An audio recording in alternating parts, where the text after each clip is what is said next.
you all please rise and join us in the Pledge of Allegiance? I pledge allegiance to the flag of the United States of America and to the republic for which it stands, one nation, under God, indivisible, with liberty and justice for all.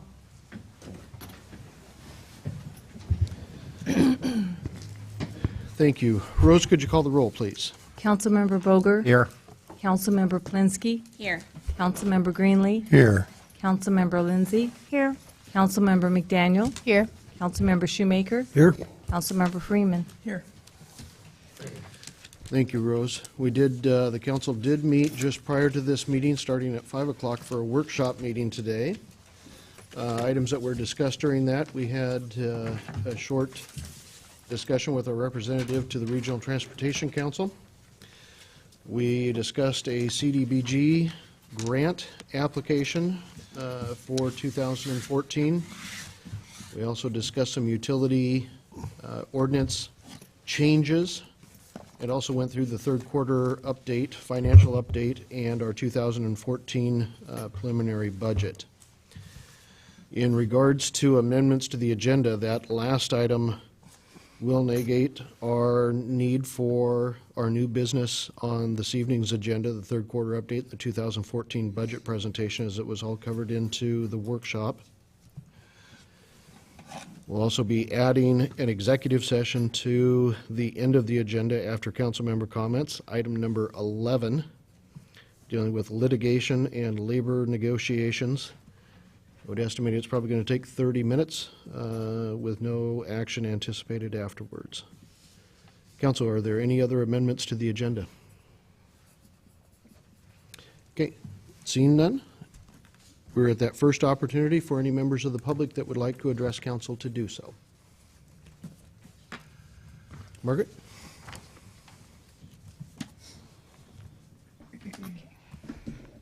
Hi, I'm Margaret Tweet, 2715 Northwest 34th Circle in Camas. And I'm here today about the transportation representation. Connie Jo Freeman represents both the cities of Camas and Washougal, and then Melissa Smith from Camas represents the two cities on the Regional Transportation Council. And I wanted to commend Connie Jo Freeman for her actions in supporting our vote. In November 2012, CTRAN held a vote on bus rapid transit and light rail, and the voters rejected both. And that was well, it was supposed to be a binding vote, but since then, the CTRAN board, not Connie Jo Freeman, but the majority of the CTRAN board has signed contracts for both bus rapid transit and light rail in total disregard of our vote. So I want to urge you, and Melissa Smith in Camas has authorized or requested funding for the bus rapid transit. So I wanted to encourage you to please honor our supposedly binding vote.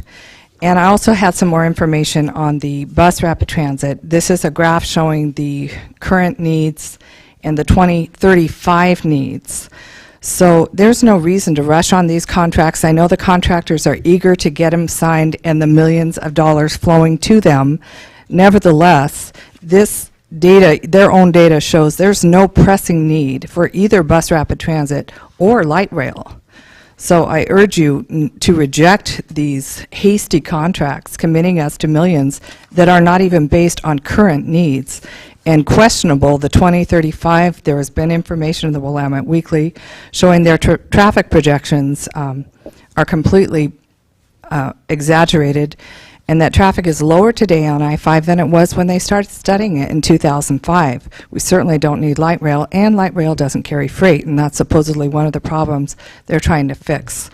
So please, urging you to listen to us, and I wanted to give this sheet to you. I don't have a copy for everyone, and I hope you can make color copies so you can see the current needs versus what they say will happen in 2035, which I think is probably not even close to reality. Thank you, Margaret. If you could give that to Rose, it'd be great. Thank you. Any other members of the public that would like to address council? Harvey, good evening. Good evening, Mayor. Harvey Olson, 3903 R Street. I sent a email letter to the Post Heather Atchison at the Camas Post Record. Doubtful they'll print it, so I'm going to read it instead. Mayor Sean Gard and/or his brother Pat, the owner of Columbia Litho in Camas, Washington, have recently erected huge political signs in Washougal that are 8 feet by 4 feet, or 32 square feet in size, 5 times larger than the 6 square feet that are allowed by Washougal's Municipal Code 18.60.040. Has the mayor become so desperate that he has knowingly broken the law just to defeat Proposition 1? I find this flood of recently displayed illegal signage to defeat Proposition 1 a rather desperate attempt by Mayor Gard to maintain his current political position. Mayor, a reasonable and prudent person would find it very difficult to believe you did not know that the 8 by 4 signs were illegal, since all it took was one complaint for you to have them removed. Mayor Gard has a history of committing questionable acts and then claiming his innocence. Will the violation of Washougal's signage code be just another example of this behavior? The Columbian editorial staff, all 7 council members, and many of my neighbors all support Proposition 1. Now is the time to vote for Proposition 1, resulting in an honest, trustworthy, responsible, leadership you can trust, and less costly form of government. Thank you for the time. Thanks, Harvey. Anyone else from the public that would like to address council? Yes. Welcome. My name's Herb Shoemaker. I live 3821 P Street, Washougal. And sort of addressing this Proposition 1, I'm kind of trying to decide how to vote, and I want to vote the way I feel is best for Washougal.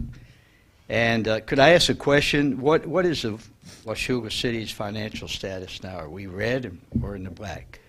Mr. Shoemaker, I apologize, but at this point in the meeting, these are for comments from the public. It's not a question and answer period for the council. All right. If you've got some specific questions that we can get information back to you, though, we can certainly do that. Okay. So then my question might not be appropriate. I was going to ask, it seems like there's a difference between the council. The 7 council members said vote yes on Proposition 1, and of course the mayor's against it. And like I said, I'm just concerned about voting the best way. If we do get I'm asking a question, maybe it's not appropriate, but if we went with the city manager, are the funds available for that position? And if so, I'd just be curious as who would hire him then? Is that appropriate asking those questions or not? To give you a short answer, the council would hire them. The question on funding just depends on what a contract might look like between the council and whoever city manager is. Okay. Mayor? Are there additional questions? No, that's about what I wanted to do. Okay. Can we just refer him to the presentation that David Scott did? The questions that he has, though, aren't in that, so. Thank you. You bet, Mr. Shoemaker. Thank you. Anyone else from the public that would like to address the council? Okay. Seeing none, going into the consent agenda, this evening you have a consent agenda that is comprised of 8 items. Your workshop minutes of October 14th, your council minutes of October 14th, your regular accounts payable claims in the amount of $185,166.60, Agenda Bill 4813, setting a public hearing for the community development block grant applications, Agenda Bill 4913, setting a public hearing for the ad valorem, EMS, and general fund taxes, or levies. Agenda Bill 50-13, setting a public hearing for the 2014 budget. Agenda Bill 51-13, authorizing the mayor to sign a district court and corrections rates for 2014.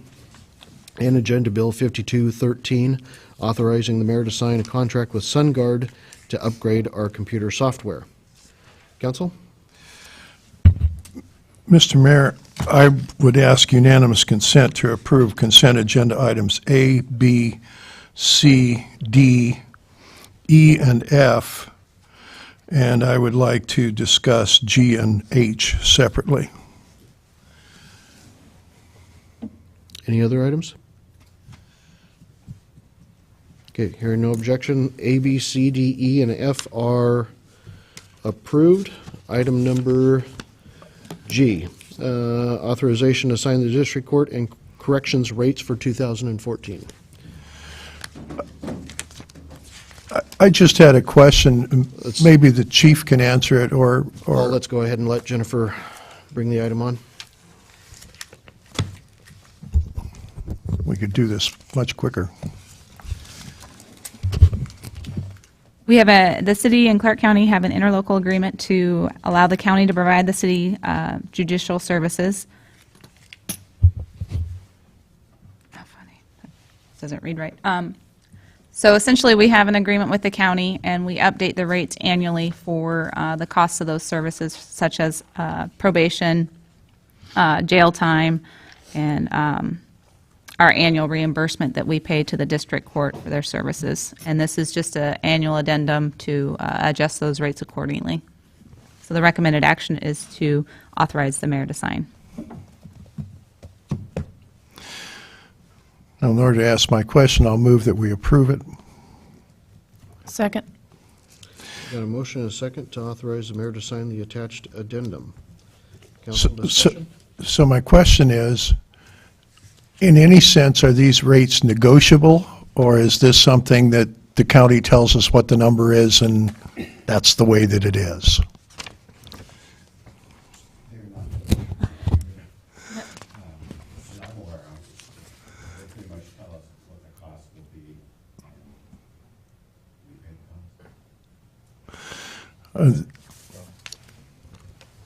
Only if we decided to try to provide our own district court or our own municipal court. You know, we could try to not stop dealing with them. That's true too. I suppose the jail rates are not negotiable. Especially if I'm there for jail.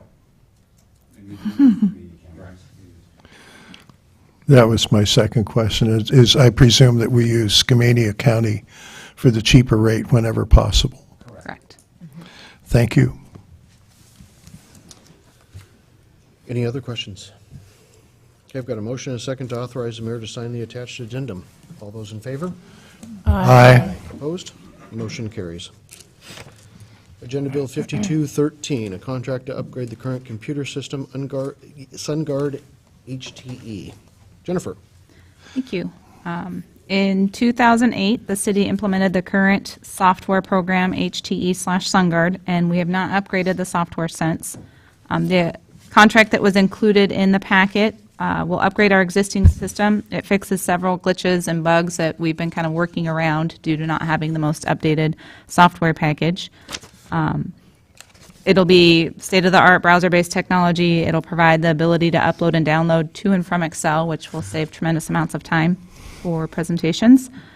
We'll be able to change the security features to have more role-based so that their positions will be able to lock down to what they actually need to access versus having too much access depending on what your job duties are. One of the biggest things, it'll allow us to use electronic timesheets, which will increase payroll efficiencies tremendously. And it'll also allow a portal for employees to log in and be able to check their leave balances and their pay stubs and those types of things. It's not identified in the budget specifically, but we do have the necessary funds within existing appropriations, so we won't need a budget amendment. We just need authorization for the mayor to sign the contract. So that is our recommended action, is to authorize the mayor to sign. Mr. Mayor, I move that we authorize the mayor to sign the contract. Second. I just wanted to Got a comment. motion and a second to authorize the mayor to sign the contract. Council discussion. I just wanted to comment. Those of us who sit on Finance Committee are well aware that the present system, which has not been upgraded for a long time, is a bit like dragging a ball and chain through the Finance Department. So I'm very glad to see this coming. Thank you. Any additional council comments or questions? Okay, I've got a motion and a second to authorize the mayor to sign the contract. All those in favor? Aye. Opposed? Motion carries. Thank you. With that, we are at the second opportunity in the agenda for anyone from the public that would like to comment to council. Okay, seeing none, going to mayor's report. I've got just a couple of items for you. We did, on the 19th of September, we did have the retirement ceremony for our canine dingo. It was very well attended. DogPod did an excellent job putting that together. We had a total of, Chief, 9 canine officers with 5 active and 4 retiring dogs that were there. All the retiring canines were there, plus a few extra, kind of lost count, but it was one of the largest canine groupings I've seen. It was pretty impressive. It was nice. I would imagine you could lose count in there when those dogs are charging at you personally. A different perspective. The council wasn't, I don't remember that any members of the council were there. Chief, unfortunately, at the last minute, was volunteered to be in one of the bite suits to help with some of the demonstrations. So he got a little bit of the other side of the, yes, of the dogs. We have selected a replacement canine ranger, who's another Dutch Shepherd who is in training now. And I'm happy to report that we did hit the full $15,000 and potentially a little bit more for the costs of Ranger. So hopefully at the point that he is certified and ready to go, we'll have him here to council to introduce him to everybody and do some appreciation to DogPaw at that same time as well. And then in addition, we did thank you, Paul, for being at the AWC regional meeting this last week over at the Heathman. That meeting, AWC mentioned that out of all the meetings that they've had, I believe we were the third to the last. We had exceeded the normal attendance by at least 20 people for that one, so it was a well put together evening. That's all that I have. Items from council members. Brent? What's the difference between a Dutch Shepherd and a German Shepherd? Never heard of a Dutch Shepherd before. One's from Dutch. Accent, one's from accent a Germany. little different, dialect, or? Okay. Okay. They definitely look different, except for the teeth. Okay. A little bit, maybe not quite as big and as heavy as a German Shepherd might be, although Shepherds come in different sizes. I think our handler is looking at the Dutch Shepherd or the Malinois just for health purposes. Some shepherds have hip problems and whatnot, so they were trying to maybe go that way. Okay. The only other thing I'd report is I went to the mayor's breakfast, and that's mayor's with an apostrophe S on the end, not after the S and not before the S. It's all mayors, and Councilmember Mayor Pro Tem Shoemaker filled in for us, filled in for you, Mayor, admirably, and very moving event. Karen? Yeah, nothing. Paul? I've got a couple of things. Challenge Day comes up in the Washougal School District on Monday the 4th. That has to do with challenging each other, the students, to respond appropriately to bullying and other of those problems. But it's also tied in with prevention, both alcohol and drugs, and also with stay in school. So it's kind of an interesting program, and that will be on and basically at all of the schools, but principally the high school. There's a blood drive over at the fire station, also on Monday the 4th. And of course, we have a council meeting on the 4th. There's a Regional Transportation Commission Council meeting at 4 o'clock at the county building on the 6th floor. That's also election day. So at 8 o'clock there, the CVTV people and most of us who are running for reelection will be there. There's a Port Commission meeting that same Tuesday. The Association of Washington Cities has a legislative conference in SeaTac on Wednesday the 7th. I plan on going. Anyone who's interested in kind of what is it that cities are interested in, part of the big problem, frankly, in the past 3 or 4 legislative sessions is that the legislature has viewed the cities as last in line. So anytime that they needed to sweep funds for some other purpose, they took them from the cities, whether that was the Public Works Trust Fund or whether it was an allocation of liquor tax revenue that we frankly use for driving under the influence enforcement and also education programs.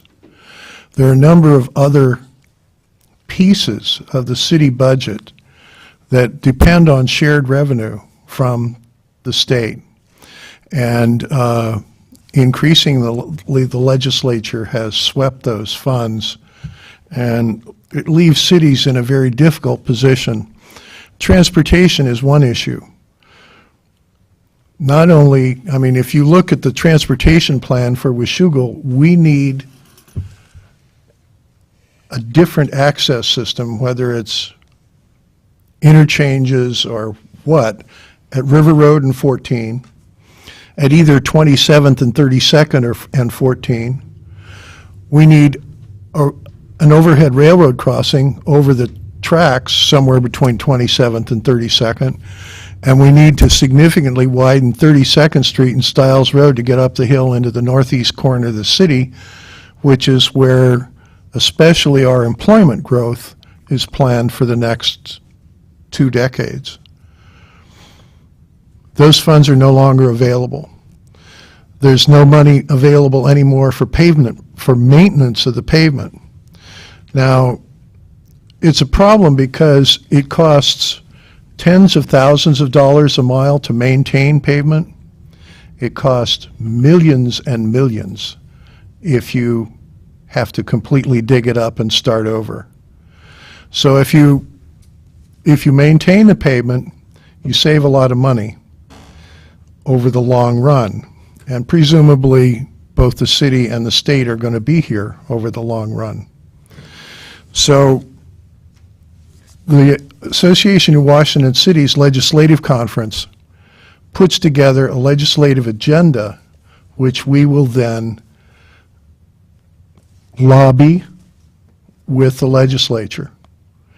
But it's all public interest stuff: streets, roads, water, sewer, law enforcement.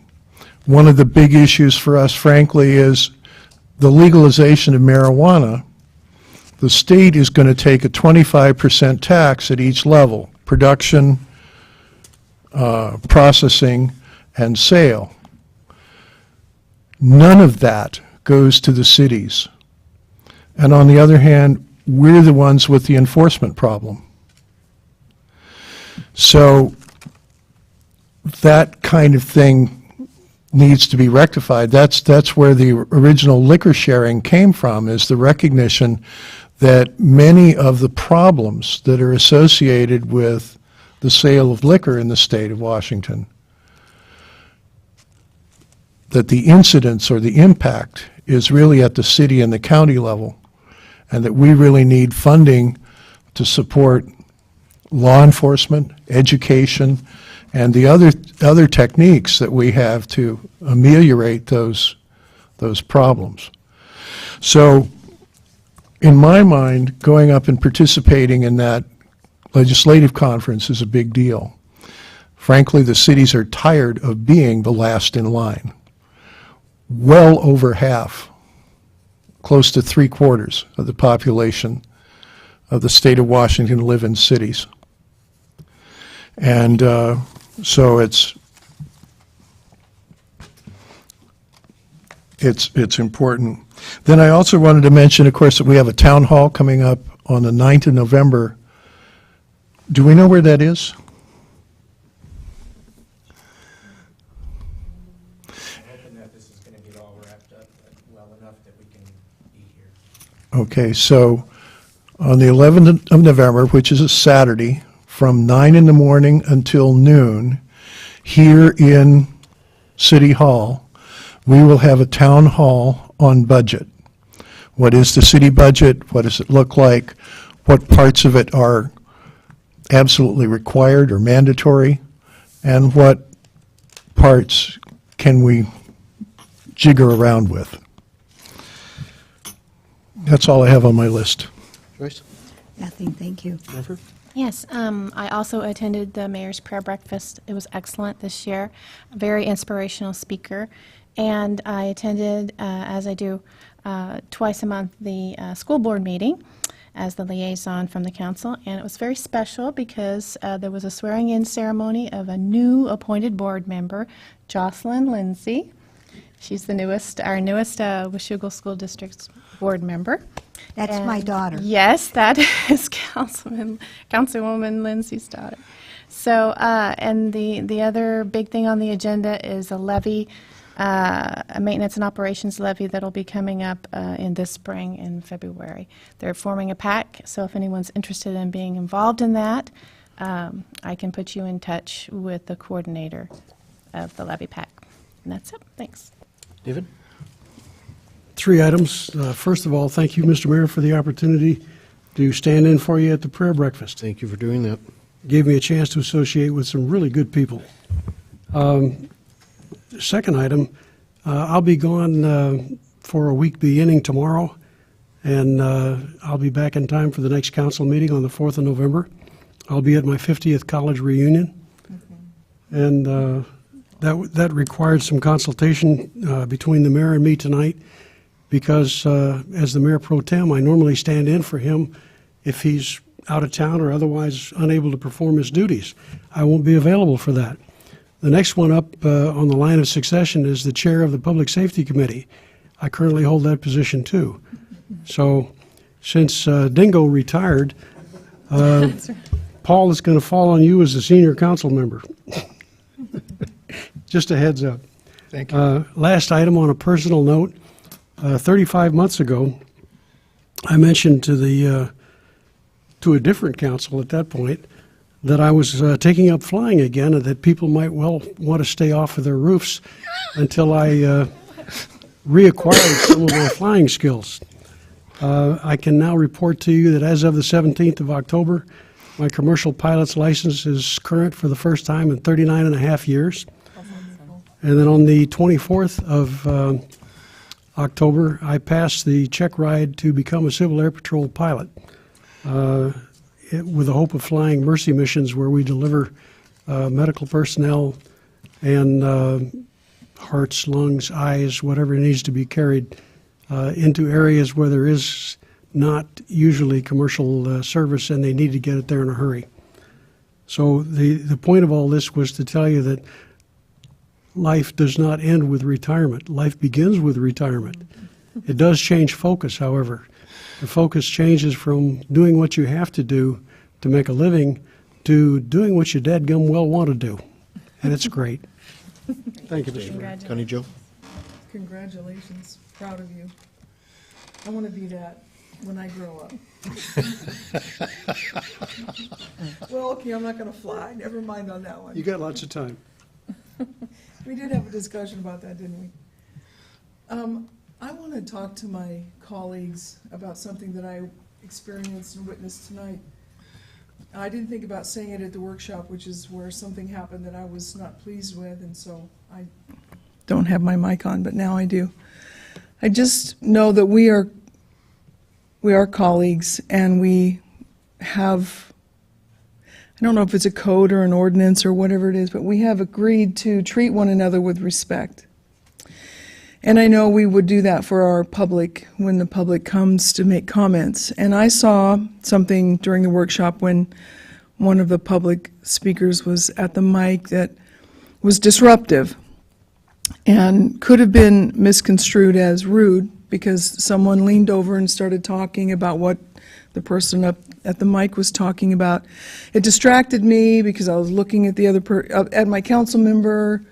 I missed what she said at the mic. I just want to encourage us. People speak. We either agree with them or we don't. We may have been at the meeting they were at, and we might know a lot of things, and we want to just add our 2 cents. I just encourage us to be very respectful to the public, and that's all I have to say. Thank you. Thank you for that reminder, Connie Jo. Okay, with that, we will adjourn into executive session. I am anticipating a 30-minute time period on both litigation and labor negotiations. I don't anticipate any action to follow once we complete that. Chief, are you able to stick around?